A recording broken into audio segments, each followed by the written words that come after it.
अस्सलाम वालेकुम गाइस, कैसे आप लोग? उम्मीद करता हूँ आप लोग खैरियत से होंगे। मेरा नाम रहीम गुल है और मेरे चैनल का नाम दियाची है। तो आप लोगों ने मेरे चैनल को सब्सक्राइब करना है, लाइक करना है और घंटी के निशान को दबाना ना भूलें ताकि मेरी हर वीडियो आपको एक टाइमली अंदाज में मिल सके। आज हम जिस ड्रामे का रिव्यू कर रहे हैं वो है डाइन। डाइन का जो करेक्टर है उसे सज़ा दी है, उसकी गुर्दे निकाल दिए हैं, ठीक है। फिर उसके बाद वो जो जवार है उसकी आँखों पर मोहब्बत की पट्टी छा गई है। अब वो कह रहा है कि जैसे कैसे जितनी जल्दी हो सके मीशा से मेरी शादी हो जाए, ठीक है। अब वो उसके बगैर नहीं रह सकता और उसे बार बार कहता है कि हम कब शादी करेंगे, हम कब शादी करेंगे। इस बीच में शबाब की माँ बीमार हो जाती है तो फिर वो शबाब को वहीं छोड़ आता है, ठीक है। तो ऊपर से जब वो वहाँ पर छोड़ आता है तो वो पीछे से ये बात आ जाती है कि किसी ने मारा है और उसका गुर्दा निकाल दिया है और वो हॉस्पिटल में पड़ा है। तो वो शबाब को छोड़कर वहाँ से चला जाता है। शबाब फिर वही रोना रोती है कि मेरे शौहर मेरा नहीं रहा, वो पहले मुझे अकेला कहीं नहीं छोड़ता था, मेरे बगैर रह नहीं सकता था। तो अब क्या हो गया है कि मीशा ने उस पर जादू कर दिया है, ठीक है। तो फिर वो क्या करती है, वो अपनी माँ को पता नहीं कैसे दोबारा दिखाते भी नहीं कि उसकी माँ ठीक हुई है कि नहीं हुई, वो वापस आ जाती है, ठीक है। ऊपर से वो आमिर की तबीयत वैसी ही ख़राब रहती है तो फिर वो आमिर को जब लेकर आते हैं तो वो कहता है कि वो वापस आ गई है, वो वापस आ गई है, निहाल वापस आ गई है।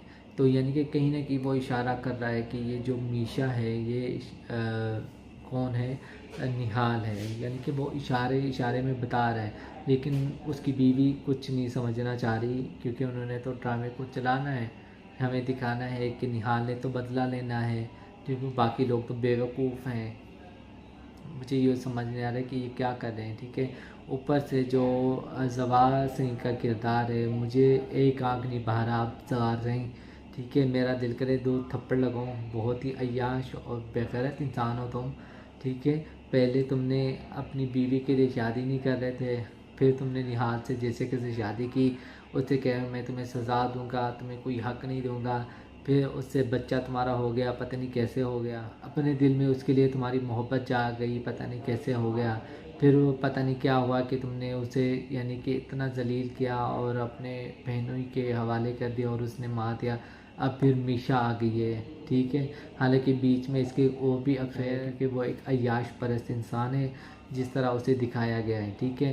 तो इस बीच में इसका कोई ना कोई चक्कर होगा जो उन्होंने फ़िलहाल नहीं दिखाया। लड़कियाँ, हालांकि ये एक करेक्टर तो एक ही है, एक लड़की तो एक ही है, करेक्टर इसके दो हैं, तो ये दिखाया है, ठीक है। उसके बाद आमिर बताता है लेकिन उनको कुछ समझ नहीं आता। फिर वो जो शबाब क्या करती है, शबाब कहती है कि अगर उसने शादी कर ली तो मैं ये मुझे घर से निकाल देगा तो मैं तबाह बर्बाद हो जाएंगी। मैंने अगर मेरा शौहर मेरा ना हुआ तो मैं किसी का भी नहीं होने दूंगी, मैं मीशा को मार दूंगी।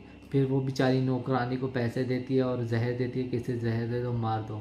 फिर वो सीन जो दिखाते हैं, टेबल पर बैठे होते हैं, फिर उसे फ़ोन आता है जब वो चाय पी रही होती है, जिसे वो मुंह के करीब लेकर जाती है कप को, तो फिर वो फ़ोन आ जाता है और फ़ोन में वो पता नहीं अकाउंट्स का काम वो कैसे जानती है मीशा, मतलब ये समझ नहीं आ रहा। वो तो एक निहाल जो थी वो ग्रेजुएशन कर रही थी, पढ़ रही थी यूनिवर्सिटी में, ठीक है।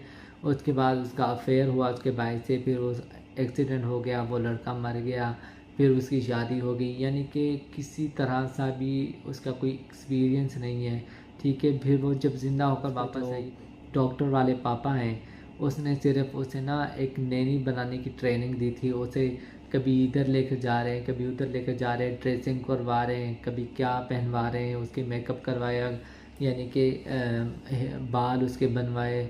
तो उन्होंने एक रैम वॉक करवाई उससे, ठीक है। एक पूरी पता नहीं क्या बनाया उसे, ठीक है। फिर वो नैनी बनकर आ गई, यानी कि वो उसे कोई काम का एक्सपीरियंस नहीं है और पता नहीं वो कहाँ से ये काम सीख कर आ गई। और जवाब शायद सही ने कहा कि भाई तुमने क्या करना है, तुमने जैसे कैसे ना मेरे अकाउंट्स की जो डिटेल्स वगैरह हैं, जो पता नहीं क्या काम है, वो तुम्हें मुझे ईमेल करनी है। वो कहते चलो ठीक है, तो वो कहते चलो मैं पहले वो काम करके आती हूँ।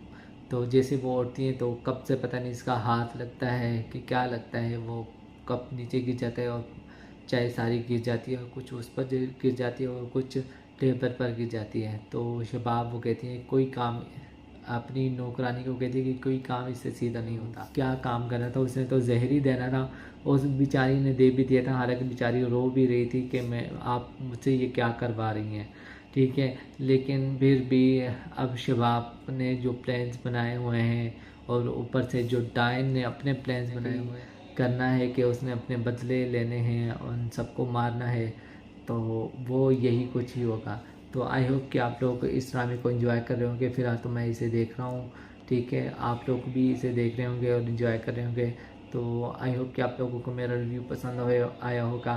तो आप लोगों ने मेरे चैनल को सब्सक्राइब करना, लाइक करना और घंटी के निशान को दबाना ना भूलें, ताकि मेरी हर वीडियो आपको एक टाइम अंदाज में मिल सके। मिलते हैं एक नई वीडियो में। ओके, खुदा हाफिज़।